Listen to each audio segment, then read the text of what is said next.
Dr. Perna. Not John, no, someone else. He's a certified yoga therapist. I don't know where are you sitting here? Oh, it's okay. We'll get settled down here in a minute. It's kind of just the way it's starting. Loki. Yeah, we are. I mean, and a lot of us already know each other. This is what's kind of powerful about this group, you know, and that the point of this group, just to bring up, is to bring the newest science about HIV to the San Diego community. And newest research studies in HIV. So Marvin Hanashiro is here from the AVRC. And depending, do you have a PowerPoint or something? We didn't really get you ready yet. I do. Something to plug in. I can give an update on stuff. We don't know if I can anything new, but I can kind of. Yeah, just give an update, just so people have a chance to ask. So first we'll get started and spend like maybe 5 minutes while we're eating. So you guys can ask good questions about local research studies in HIV, and he'll highlight things that he thinks are important for you guys. One thing to point out is that we're about ready to end this mental health study in HIV. And the reason we started it is there are currently no research studies open in San Diego for mental health in people living with HIV. None. It's all like studying the body and cells and not how you feel. So maybe no comment back from Murray. Okay, so maybe we'll give it up. Okay, so maybe something happened since October, like the last time I asked about that. Okay, and then Jerry's gonna talk about what's gonna be next most important. You know, after we kind of finish up mental health, is how to get old well with HIV and start with memory. So he has a really important memory and cognition forum next weekend that he'll talk about in just a second. That I encourage all of you guys to go. Jerry is crazy. He's like starting at 7 a.m. or something, but but go, right? You know, and invest the time, you know, to make things better. All right. And then we'll meet here again next February. We don't have a topic yet. We were going to try to do lipodystrophy. So we'll be here again every month. Marvin, did you want to plug in something that you wanted to show and then start talking, or you want Gary to start talking? I can talk to me just so. Okay, yeah, go for it. Thanks. Thank you. Yeah.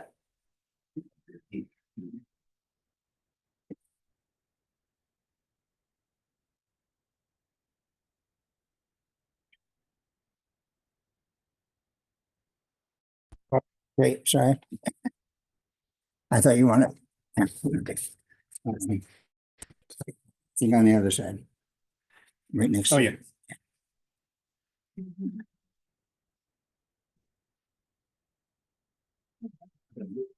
Wow.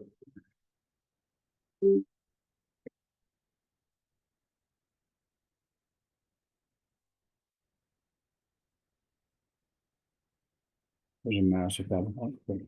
The chairman, I feel like Dr. Joe. No, I was looking for that red folder. Oh, here.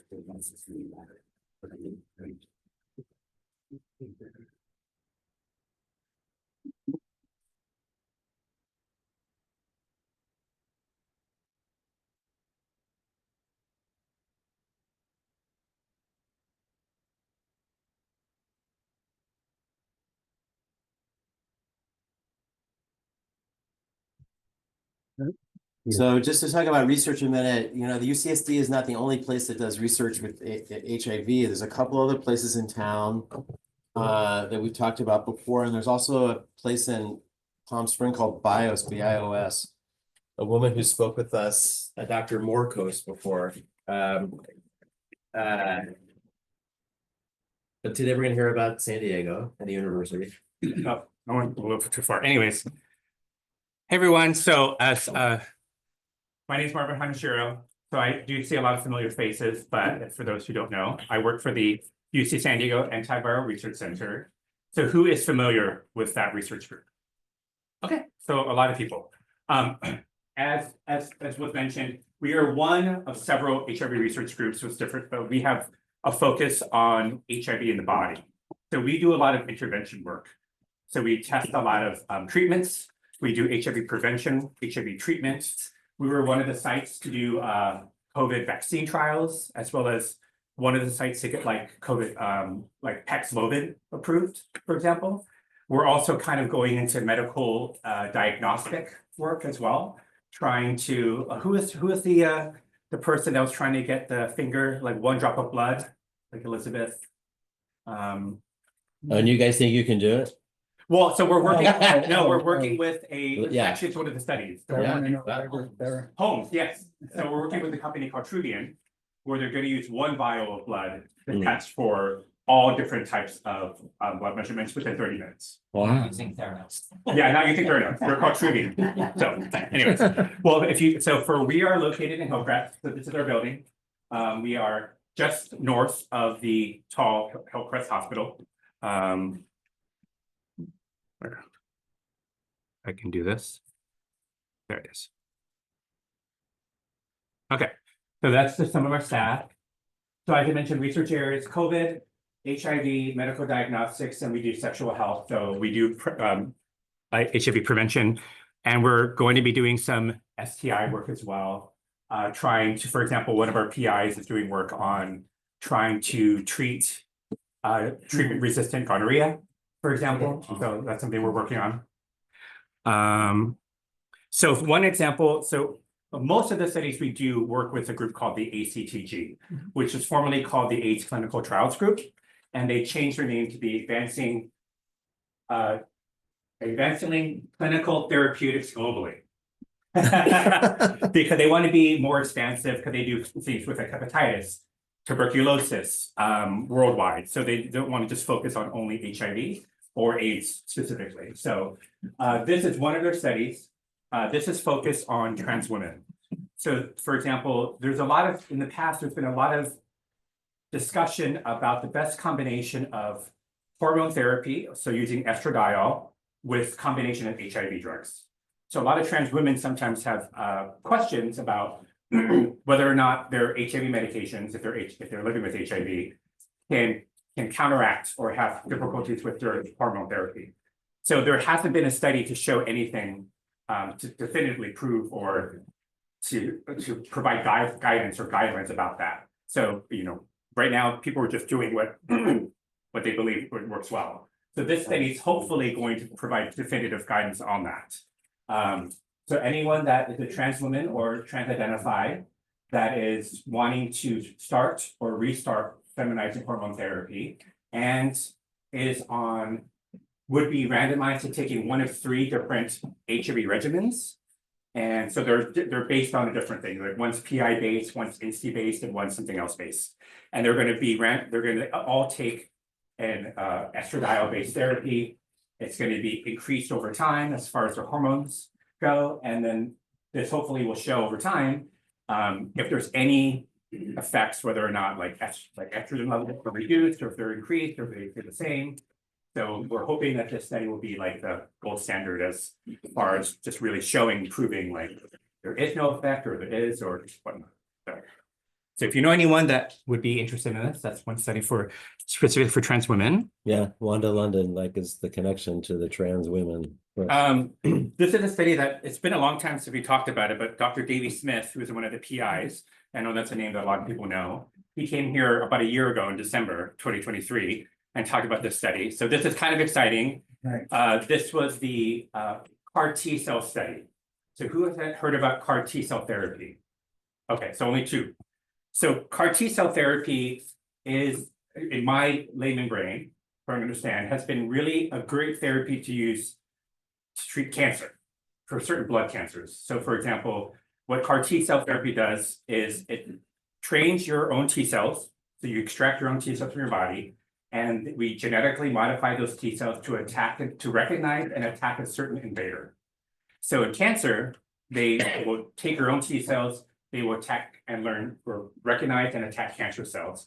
So recently, it's been extremely successful in treating lymphoma and leukemia. So this study, UCSD is partnering with the City of Hope Cancer Research Center in Los Angeles, because they're the experts in CAR T cell therapy, to see whether or not this might be an effective treatment for HIV. So this is not the first time that I've learned that CAR T therapy has been used in studies as a way to see if could be a cure, but in the past, it hasn't been effective. And the reason why is because they've only taught your own T cells to recognize HIV. So in this trial, it's called CMV HIV CAR T cell because they think that this is the magic duo.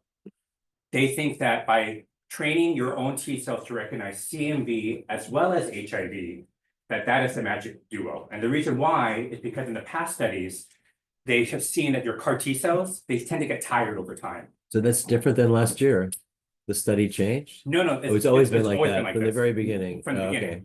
I guess Okay. this is what I learned, that this is how like we think this is gonna be. Do you know how many people just said, we gotta get moving? How many people have enrolled? Because I've referred two patients and they really wanted to do it, but then they found out that I had to drive to LA. Yes. And then they, No, yeah, so 2 weeks. and they were, Okay. well, still even 2 weeks was too much. I didn't want to go You there have to go like for- one day. for a lot of it's a huge time. And commitment, a age lot of it. diagnosis, you But can't it's have- Yeah, a 2 week stay. yeah. After you But it was do the 2 weeks. travel. So long story short, Yeah. we've had our first participant enroll and they had their 2 week stay this month. Okay. So everything went well. So So yeah, can they go up there and stay for 2 weeks? You house Yeah. them? they get they're the outpatient hotel Oh, you City house Pro them, Pass. they pay for that, huh? that is paid for. Yeah. When And she's so with they the- get okay, the infusion of their with CAR these T people. cells, they have to stay for monitoring for 2 weeks, and Yeah. then they go home.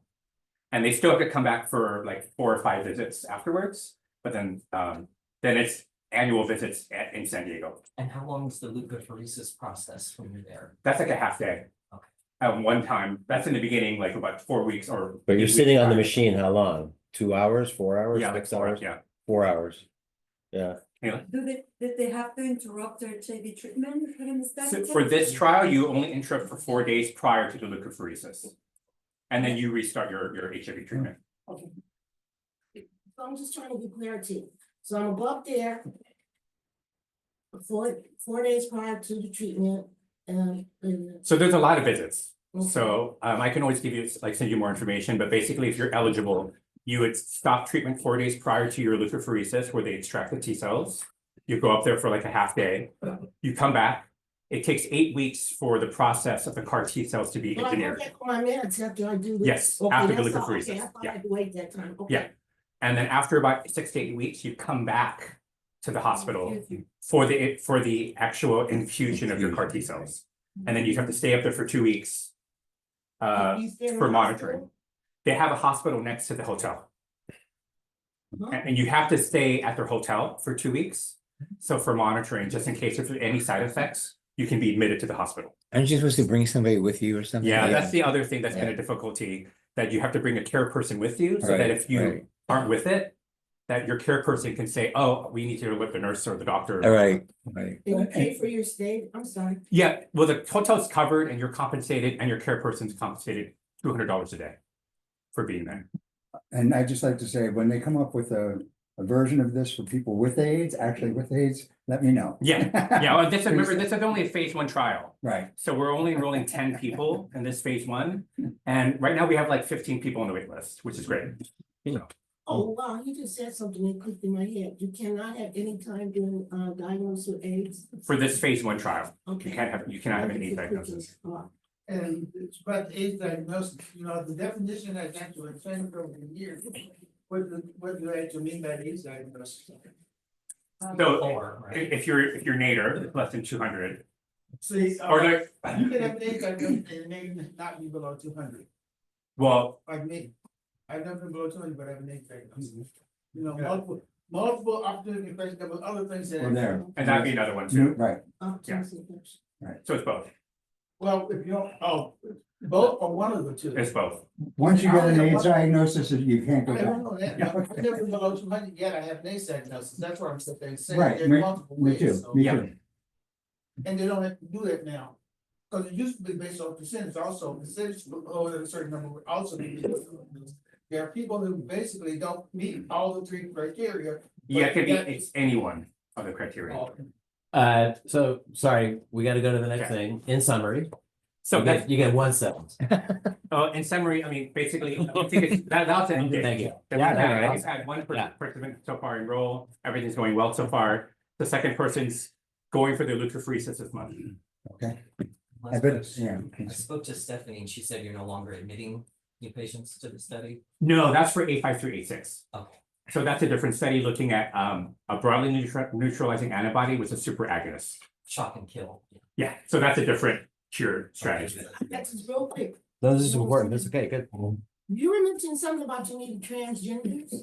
Yeah, so that was for the first trial. Okay, have you reached out to Christie Place? They have an actual transgender group at Christie Place. Yeah, so we're working with them. We're trying to work with Jen Yeah. as well. So like we're hoping to try to get more referrals. Yeah. Bingo, right, bingo. Yes. So this is for people without HIV. Without. Which one? This, No, this, no, this without one AIDS. right there you're talking about. No, it's for HIV, because this whole meeting today is about HIV.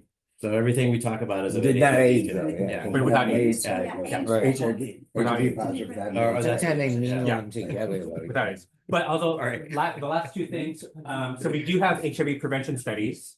So there's two, one purpose 3, one's purpose 4.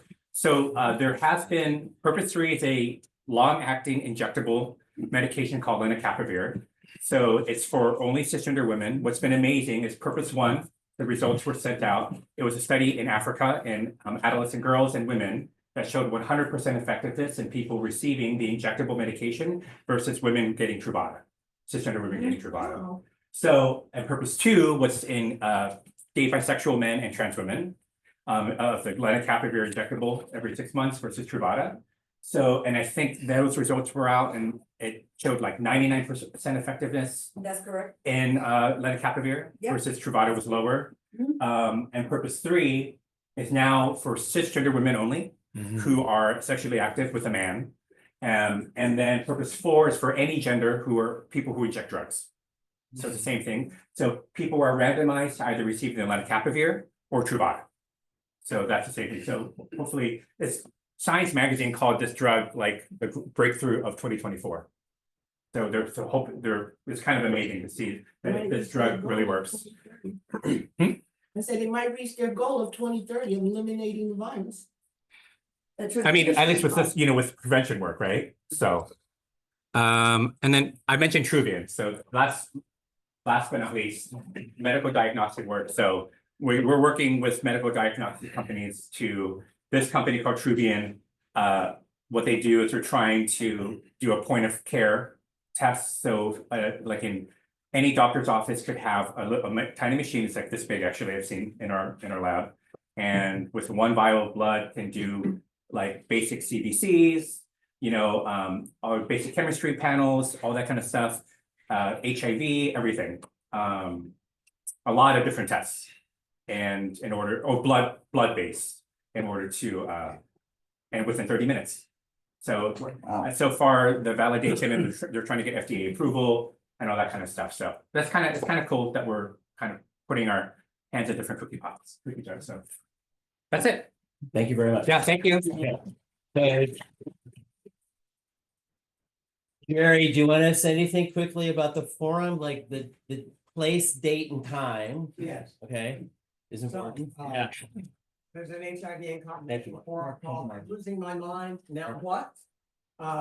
Take place on Saturday, January the 11th from 9 to 12:30. The next session will be all about brain health, maintaining brain health and improving it. The second session is on Saturday, January 25th from 9 to 12:30. And that will revolve around tips for improving your memory, improving your ability to plan, all those executive function things. So it's a two-parter. One about keeping your brain in good shape, healthy, and the other about working with stuff as we age, we tend to forget things a little easier than we did earlier. Yes. Could you send me an email announcement, and then later today I'll send it to the 150 people on this consortium list now, Okay, right? I have This will sign get- sheet or. And is then anyone- put your is name on there anyone if you want an interested? email I am from him interested, today, yeah. there we go. Interested? Yeah. Yeah, Okay, For would sure. you, and Excellent. you are too, okay, so would you hand that down to him, and would you get that back to me before the Okay, end of the okay, meeting? will do. Yes, it's here in the center, in the library. excellent. Oh, okay. No, Okay. not right. Auditorium, I'm sorry, auditorium. Okay, so now we know the date, time, and place. What time is it on the 11th? Nine starts at 9 a.m., doors are open, Okay. probably 8:30 or something. Okay, If you sign up, you'll get an email with Oh, all the okay. instructions on how to Okay. get here and Okay. everything, all of that stuff, yeah. Questions? Okay, So we're gonna go on to the main speaker, Evan Marsh, who's gonna talk about yoga. Which also is just stay in the moment. So we're at the next moment, not rushing through. And how to apply yoga, therapeutically, I'm gonna use the word. Talk about yoga a lot. If people have trouble sleeping, I mean, some of you are my patients, I'll say, let's talk about yoga first, or let's talk about exercise first, right? And then we'll talk about like sleeping pills, for example. Same thing with anxiety, depression. I mean, of course, it's really important to get screened for anxiety, depression, or just tell your doctors you're having trouble. Because maybe it's the medical diagnosis. The difference between anxiety and nervous, just to point that out. So whichever one it is, nervous or anxious, sad or depressed. Evan's gonna talk about how yoga can help us. Thank you, Dr. Dope. I'm really honored to be here with you all. I feel like I've just walked into a family. I feel a lot of love in this room. So thank you all for being here today and for inviting me in. So my background is in yoga therapy, yoga therapeutics, using yoga as a therapy to help regulate our nervous system and also give us the tools and to give us an opportunity to take an active role in our physical health, our mental health, and spiritual health as well. And my focus today, what we're going to be exploring, is centered on working with anxiety and depression. And it's something that we might have experienced on a micro level or a macro level. I myself have experienced it as well. And I find that through my experience in yoga, there's been a few postures, a few breath exercises that are very simple that I can take with me anywhere I go, from when I'm standing waiting in line at the grocery store, or when I'm seated in a chair. So one of the things that I think is important to talk about is how anxiety and depression manifest and why, and how that happens on a physiological level in the body. So we have our central nervous system, brain, spinal cord. We have our autonomic nervous system, which within that has all of these amazing mechanisms and bodily functions that just happen on their own, like breathing and your heart rate and being able to sense what's going on around you. And specifically within the autonomic nervous system, we have our sympathetic nervous system, fight or flight, right? Or we have the parasympathetic, rest and digest. So ideally, most of us are in that rest and digest state right now because we've all just eaten, we're seated, and we're with company. And hopefully feeling like we're in a safe environment. So that puts our nervous system in a place where we are able to breathe better. We're able to have a slower heart rate. We're able to take in information and form memories and hold on to that information. And we're also able to digest our food and digest the intake of information. When we're in a stressful situation, we shift over to that fight or flight, which is the survival mode, right? But our digestion slows down or stops, and our heart rate increases and our temperature increases because we're trying to get out of our situation. And you could be sitting still and going through a full sympathetic nervous system, situation. And both of those systems are incredibly helpful and they keep us alive. But what we're focusing on today is when those things go out of balance, how do we recognize that and take control of the situation? So when is that overexpression of a parasympathetic or an overexpression of a sympathetic not good for us? And how can we recognize that and take control of that? And so I'm going to be offering some gentle movement exercises, postural adjustments, and breath exercises to get us into that. So with that being said, I'm going to have us from a seated position. You might want to rotate your chair, you might want to shift your chair, but I'll have us all sit towards the edge of our chair if you're able to. And when we sit towards the edge of our chairs, we're gonna have our feet uncrossed and have your feet connected to the floor. Sometimes just putting 2 feet on the floor is enough, right? That's gonna put us in a place where we can feel our feet on the floor, we get grounded on a physiological level.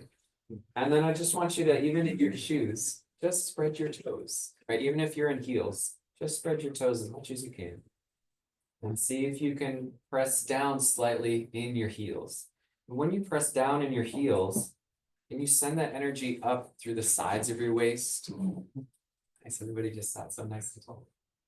And we get that support lengthening up from our core, from our abdominal muscles. And I understand we all just ate, so be gentle, you don't have to overdo anything. And you can place your palms face down on your thighs.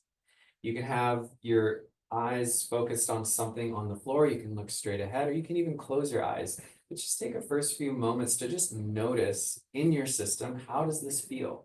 And if it's too strenuous or too much of a strain on your back or on your hips, you can scoot back a little bit. Yeah, feel free to move within this.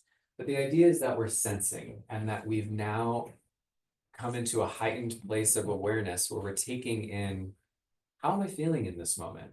And oftentimes life is going by so fast and we're inundated with all of this external stimuli. We don't get these moments. So something as simple as 2 feet on the ground.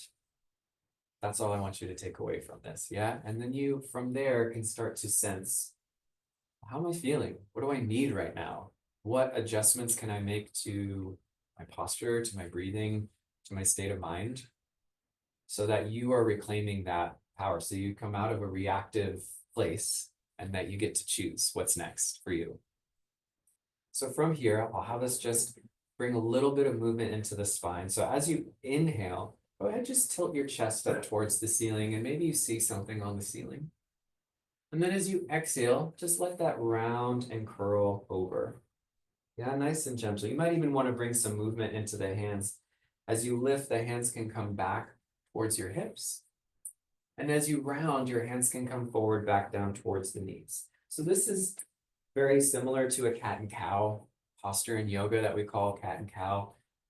But there's not a lot of strain on the wrists, on the shoulders. You can do this from a seated position.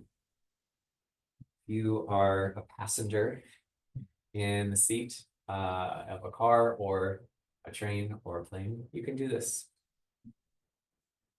Gently moving your spine forward and back in conjunction with your breath. Inhaling to arch, exhaling to round. Yeah, nice and gentle. And let's come back to center. Feel your feet on the floor. Notice what you notice, feel what you feel. Just a little bit of shifting of movement and breath and uniting those two. We've already changed our nervous system. And so when we get into states of high anxiety, when we get into states of intense depression, that could also be a form of a sympathetic nervous system that's out of balance, even depression, which took me a while to kind of wrap my head around. Because when I think of depression, I think of just, this sedentary stagnation, but there can be a lot of anger in depression as well, in tandem with that. So one way to get out of a high level of sympathetic nervous system kind of overriding your system is to focus on your exhales. And so what we can do is work on a 3-part exhale. So we'll take a big breath in, and then we'll exhale out in 3 parts, exhaling and pausing, exhale a little bit more and pause, exhale a little bit more and pause. We'll greet that with another inhale. Inhaling, we exhale for a little bit, pause, exhale, hold the breath. Exhale all the air out, hold it out. You can kind of feel your body moving with that exhale. Let that happen. We'll inhale again. Exhale, pause. Exhale a little bit more, pause. And exhale a little bit more, pause. I'll let you do that a few more times on your own pace, your own rhythm. So you can kind of connect to that. Yeah, there's no particular timing around this. You just kind of got to feel it out. Are we exhaling through our nose or our mouth? You can do both. Either, okay. Yeah. Okay. Yeah, either's good. If you're feeling particularly warm and you need to let go of some heat, you can exhale through the mouth. Okay. If you're particularly chilly, you can exhale through your nose. Oh, okay. Keep the lips sealed. That's a good question. Yeah. Yeah, do that a couple more times on your own. Exhaling, then you pause. Exhaling, you pause. Exhaling.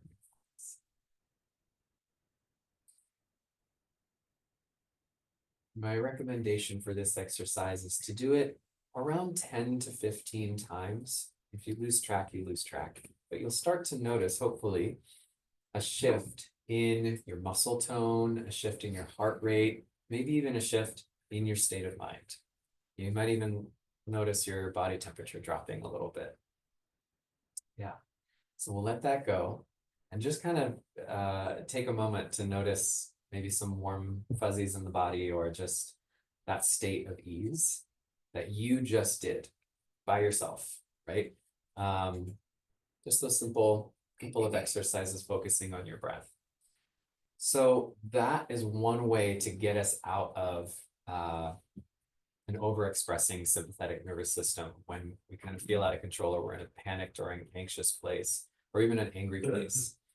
Sometimes that's not accessible. Sometimes focusing on the exhale, it's maybe going to rile you up even more. So another way to get into this state is a different breath exercise that's equal part breathing. So we'll inhale for a count of 3 or 4, depending on your lung capacity how we're feeling right now. And we'll exhale for the same count. So I'll start us off at 3, but from that same position, feet on the floor, nice tall spine. We'll begin to just take one breath for nothing. Inhale and exhale, let that go. Then on your next inhale, we're going to count to 3. Inhaling 1, 2, 3. Exhaling 1, 2, 3. Repeating that. Inhaling 1, 2, 3. Exhaling 1, 2, 3. Repeat that on your own timing. If you want to go up to 4, just greet that with an exhale for the same count of 4, so that we're inhaling and exhaling for the same time. Finding that pace, finding that rhythm, equal part breathing.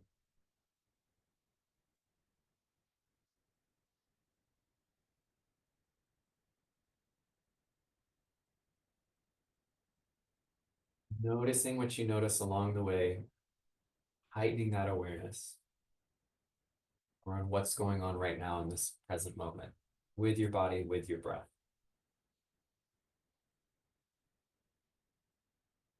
Maybe you hear your own breath, maybe you hear the birds chirping, maybe you are sensing the light coming through your eyelids.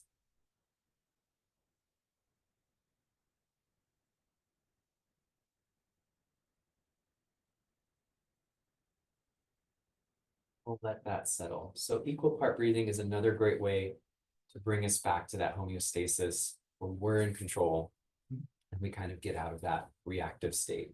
So how are we feeling so far? Good? Mhm. Yeah. I'm gonna give us a couple more movement exercises, but from seated. So sometimes breathing is challenging because our muscles are really tense. So we're gonna open up the sides of our waist and we're gonna open up a little bit more in the mid and low back. So you can hold on to one side of your chair. We'll take one arm up, doesn't matter which one, we'll do both sides. If having the arm long feels okay for your shoulder, for your neck, keep it there. Otherwise, you can bend the elbow. We're gonna reach up and over towards the side. And I even like to push a little bit into the side of the chair that I'm holding on to. And that might help give you a little bit more of a side stretch. We'll take a nice deep breath in. Exhaling the air out. And again, another big breath in. Exhaling out. And one more big breath in. Exhale it out. Let's come a little bit forward with our torso to come through the center and make our way up. We'll go to the other side. So taking the opposite arm up, holding onto your chair. You can press into your feet as you reach up and over to the other side. And again, you can do that with a long arm. You can do that with a bent arm if that feels better in your neck and your shoulder. And greet that with our inhale. And our exhale. And again, big breath in. And exhaling out. One more inhale. And as you exhale, you're going to curl and round over. Let's place both hands on the thighs, on the knees. Have your elbows out a little bit. So at the end of a walk or a jog, especially if you see like athletes finishing a race, they fold over and they hold on to their knees and they start breathing really heavily. And the interesting reason behind that, and I don't even know how many folks are aware of this, but this blew my mind, are the lobes of our lungs, right? They're bigger in the back. And so we can get more oxygen. We're just rounded over a little bit. And the front of your throat ideally is nice and open, but we're breathing into that space that's naturally a little bit bigger and more accessible.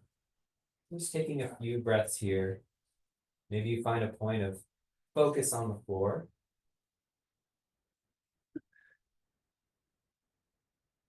Nice, easy breath in and out. We'll make our way back up to a seat. So, got our sympathetic nervous system covered. But other times we might just be like so sleepy and so lethargic and in an anxious place, in a depressed place that is representing in a physiological way of just so kind of like in that tunnel vision, that sort of absorbed in this kind of dark space or this bubble. And you might just kind of feel like collapsed in on yourself. And so that might be when the parasympathetic nervous system is on override. So we're probably feeling a little bit more relaxed from all those breathing exercises. This exercise is going to bring us into a little bit more of an energized place. So do what you can. If it's too much, it's too much. And I will say, if you want, you can do this standing. I'm going to continue being seated, but if you do choose to stand, same idea where you have a nice stance onto the floor and you're feeling your feet into the ground, and you can actively push the floor away. That might be a little bit more energizing for some. But if you are seated, again, same idea here. We're going to take that exercise we did before, where we were focusing on the exhales, flip it around and focus on the inhales. So we'll take our inhale in 3 parts, inhaling and pausing, inhaling and pausing, inhaling and pausing, and a long exhale out. Yeah. So you can think of this, sometimes I find when we shift to the inhales that it gets caught right here and then there's no more air we can breathe in. So if you can, in your mind, think about breathing into your belly first, then your chest, or your heart space, and then high up into the collarbones. Yeah. So we'll try that. We'll take 1 round of breath for nothing. Take a big breath in. And a long exhale out. Inhale into the belly and pause. Inhale into the heart space and pause. Inhale into the collarbones and pause. Exhale all the air out. Again, we'll inhale belly, pause. Inhale heart, pause. Inhale way up high, pause. Exhale all the air out. You might want to try that a little bit quicker. Inhale, inhale, inhale. Exhale all the air out. Inhale, inhale, inhale. Exhale all the air out. I'm going to add the arms to this. You don't have to, but it can help energize you as well. You take the arms forward, pause. Up a little higher, pause. Up a little bit higher, and then let the arms come back. Yeah. With your breath, inhaling, inhaling, inhaling. Exhale all the air out. Nice. Let's do that again. Inhale, inhale, inhale. Exhale all the air out. just take an inventory. Just notice how you're feeling in your body. Maybe your temperature is up a little bit more. Maybe your heart rate's up a little bit more. Maybe you can see the room a little bit better. Maybe you can see all the colors and shapes and people around you. Yeah, so that's a way to activate your sympathetic nervous system just by controlling those inhales and activating the body a little bit more with some movement. So that brings us back into a little bit more of a state of taking control of our internal environment when the external environment around us is giving us different information and we're responding to that differently. And I find too that with mental health, it very much is what you make it, right? We have these external influences of medications we're taking, the community around us, the food that we're taking into our body, and not just the food on our plate, but the food of our environment. So the music we listen to, the external environment that we're exposed to. Are we, constantly in a city environment? Or are we able to go to a green space or to the ocean and see something big, right? See something that is vast. That can really, really help the nervous system regulate as well. So it can be from these exercises, but sometimes it can be changing your external environment as well. So I will say the bigger picture for all of this is these exercises can empower you to shift out of a state of imbalance in your nervous system and give you these tools just by changing your posture, changing your breath, so that you have the autonomy and the opportunity to take control of your mental health and your physical state, physiological state in that moment. So next time you feel something coming on, a wave of anxiety, a wave of depression, find your feet on the floor. Yeah, that can be a game changer completely. Shifting your environment and then changing your breath, right? You can think of, I need more stimulus. I need to get out of this funk that I'm in. Focus on those inhales. I'm wired right now. I'm panicking. I can't, calm down. Focus on your exhales. And if neither of those options work, just equal part breath, right? That can kind of bring us back from one end or the other. 3 counts to 4 counts in, matching your exhales. That's what I have for you today. Does anybody have any questions? Yes. Yeah, during the early breathing exercises, I was told to pause between inhale and exhale. Yeah.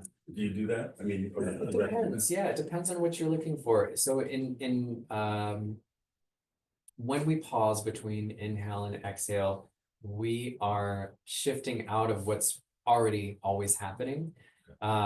Right. So we're all breathing right now, inhaling, exhaling. We're not really thinking about it, right? That's what but when we take those moments to pause, we're changing that natural rhythm. And so that can be a nice touchstone to also kind of regulate as well our nervous system, regulate our breathing in a way where we get to decide how long we're inhaling and exhaling. So that's also a great option.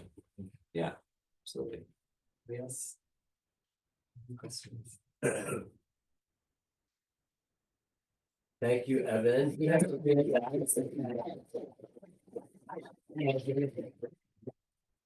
And I thank you guys for doing it. The only way to know yoga is to do it, as simple as that sounds, and you just did it. And that's pranayama, a form of yoga. It was just the breathing part. And then he actually did some asanas, some positions, physical positions in a chair. Yeah. So he has a handout, which, is just Yes. something. It's everything that we did, and Give you a chance to read it again. Yeah. exactly. And I didn't use the pranayama Sanskrit words, but just to know that those 3 parts, inhales and exhales, for your own, nuggets of wisdom, that's called viloma. And when we're doing equal part breath, it's called samana. It'd be nice to know. And then lastly, all those exercises, for those of you who are speaking later, are great for public speaking. So if you feel yourself like fidgeting or tapping your feet or kind of pacing when you're talking or losing your train of thought, 2 feet on the floor, come back to your breath. Yeah. That's all. And that's right here. Thank you.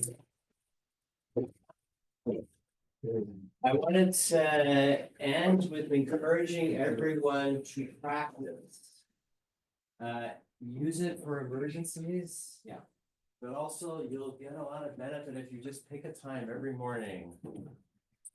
Set aside 1 minute, like whatever it takes. If he gave you some simple practices, could be anything. I mean, go to the gym, forget all this, just go to the gym with a friend for an hour every day, that would be awesome, right? But get yourself moving and get to a point where you're centered. Part of what yoga does is it's physical activity and it centers us. Going to the gym might not do that unless you get into the zone, you know? So I want to encourage that. So please, maybe Wanda, help with this. Right now, you're at the San Diego HIV Consortium, which is the science part of possibilities. Wanda has thankfully offered to be our new secretary. Where you want that? She gets a title, right? And also to encourage and to support. Yeah, practicing yoga. There's free yoga for people living with HIV called Serenity Yoga was started, and then it kind of changed into the name says to help people maintain sobriety or just help with sobriety. So it's focused on that, but it's gentle yoga. You actually move, you get something physical out of it, and mental. And it's every Wednesday, 4:30 to 5:45. And Evan's subbing for us for a few months, so you'll see him there next Wednesday at the Joyce Beer Center. It's at the Joyce Beer Center and the Ralph's Shopping Center on University. 10 universities were the gay Ralph's. The gay Ralph. Everybody's welcome. It's dedicated to those living with HIV and for sobriety, and everyone else is welcome. Yeah, and it's free. Yeah. Good. Yeah. Is there any sign up or anything we need to bring? Just bring yourself, you just show up, or, I wonder if I put John's email on this, I think I left this off. This is the second thing, which is free yoga on Fridays at Yoga One, where he's an instructor. This is a different kind of yoga, it's called restorative yoga or restorative yoga, where you go into a room for an hour and you do 2 or 3 different positions. Something like on your side, maybe a twist, 15 minutes, this way, 15 minutes. Really supportive, you know, where you just like, boom, for 15 minutes. And our friend and colleague Missy teaches that class. She's. I love it, yeah. Yeah. Okay. And you settle yourself, Did you? you leave, you're Did you like relaxed. it? Yeah. I did, I love it.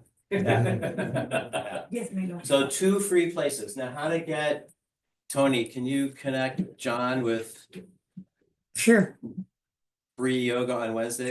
sure. Okay, Okay. I don't want to say anybody's name out loud, sorry. I was feeling. Yes, okay, so write your name down for Tony and I'll Okay. connect you with John. And we'll have John Wanda- send you an Wanda will do email. that, right. Okay, Yeah.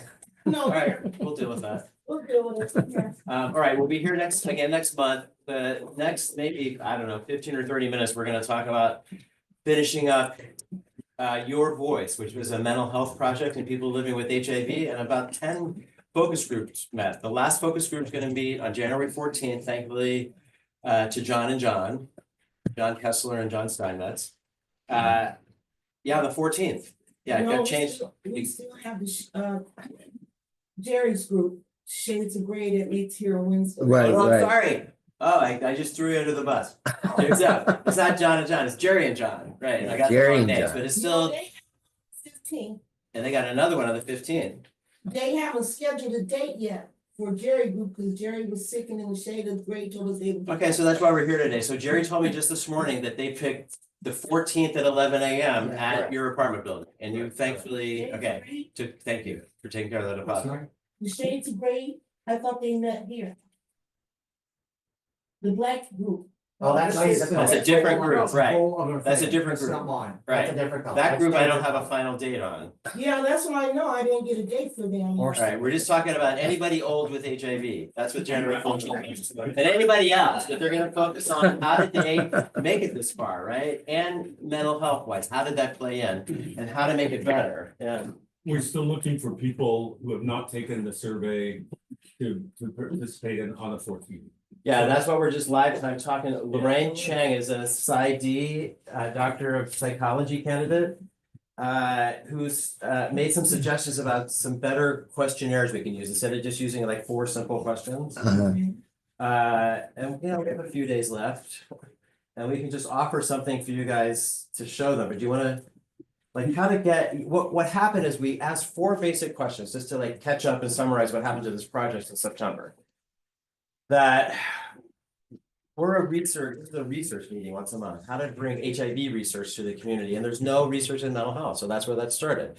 So we thought, well, let's ask the community based on focus group, because each group's gonna have their individual mental health needs, especially the Latinx group was very clear about that. They really want, Spanish speaking people that look like them, or the women's group, the Black women said, I want a Black woman that sounds like me and looks like me, right?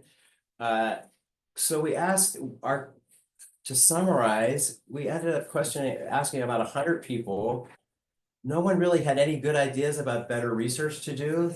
They all said they need a therapist and can't find one.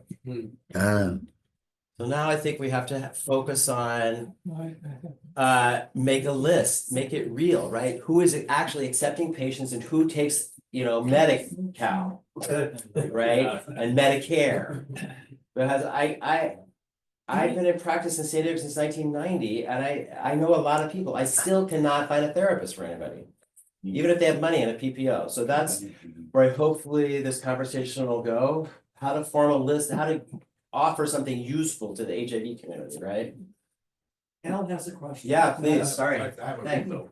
Yeah. If you're looking for a therapist, you can call the San Diego American Indian Health Center. Yes. You have a behavioral health center. Yep. Program there, anything there, turn out. Yep, they've been awesome, you're right, yes, they're like #1 on my list if I can't find like the PPO list, really. And there's about a 2-week wait, it's not like right away, but that's okay, 2 weeks is kind of okay. Yeah, John, you said something about, the 14th, is that inclusive of your group, or is that going to be part of your group? No, the 14th is a Tuesday, so this is something totally different. We also do 50 and better with HIV here at the center. The second Thursday of second Thursday of the month. from 12:30 to 1. From 12:30 to 1. So that's. But this something is a totally focus different. group specific. Oh, everybody's welcome to that. Right, I'd like to suggest if you want to sign up for the Your Voice, the Your Voice senior group that we've been talking about. On the 14th, you can sign up at jerry@possibilities.org or. Is anyone here interested in the 14th for the Your Voice focus group on mental health? That's Saturday. No, That's a Tuesday. Tuesday. 11 to 1. January the 14th. Today's the 4th. Tuesday, Today's the January 4th. 14th Okay. at 4200 Texas Street. That's the name. Oh, right. Time, 11 a.m. It's out on Texas Street, you have to get yourself there, and there's free lunch, Yeah. and it's really just come talk. John and Jerry. So anyone interested? Looks like no. You can also email Jerry at jerry@possibilities.org if you change your mind. That's right. Yeah, go ahead, thank you. Yeah, To others, this is open to everyone. not just- Seniors, HIV seniors, HIV plus. It's open to everyone, but the focus is gonna be on HIV seniors, that's the topic of conversation, yeah. But Yes, my name is Tom McDowell, I'm the director of a place called SOPAT LLC. We deal with opioid addiction. We went to HIV community, we just opened up on University Avenue, in the Rolando Plaza. We pick up to 750 patients. We have a full medical staff there, there's a nurse practitioner right here, about with me. We have like 24 counselors, we have social workers, we have a lot of things that will help the community. And we take Medi-Cal and Medicaid and all that sort of stuff. Give you guys all pamphlets. wanna write that down, because I you have- and I have the all- Wandas are making the list, I got right? it all. You're retired. Oh, good, The 2 ways recording. okay, thank you. Let's go for a 3-way. Yeah, I can go there. Of course. Well, you're not from Cincinnati, so you don't know what that really means.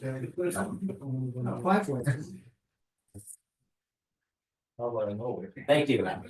Did you say your name again, sir? Dr. Tom, is that? No, I'm Tom McDowell, I'm the director there. Okay. I'm the nurse practitioner. Okay. So we can do a consortium to attend a university at being a lot. Excellent. Yeah, where I Here's can. some- Yes. We have a growing population of our opioid use disorder patients with HIV. But the therapist will see people with, you Yeah, know, everything. meth use disorder and alcohol use disorder and other substance abuse, so. No, our primary purpose Is is opioid. opioid, Yeah, but you will, but then we can refer out to them. okay, right. They'll work with us. Do they have to completely be off opioids? Yeah, the donors and opioid. Okay, Yeah, there's that. We just worked around it too, and then we also offer non-opioid medication for addictions, as well, that and alcohol. But the primary has to be established diagnosis. So we can do, as the census is growing, we are getting more HIV of people. On general, we try to assist with, and that's how we came through hearing about being live in this consortium. Thank you. All right, you guys wanna, please, there's more food, carry away what you want, we can help package it up. I wanted to sit just a minute, you know,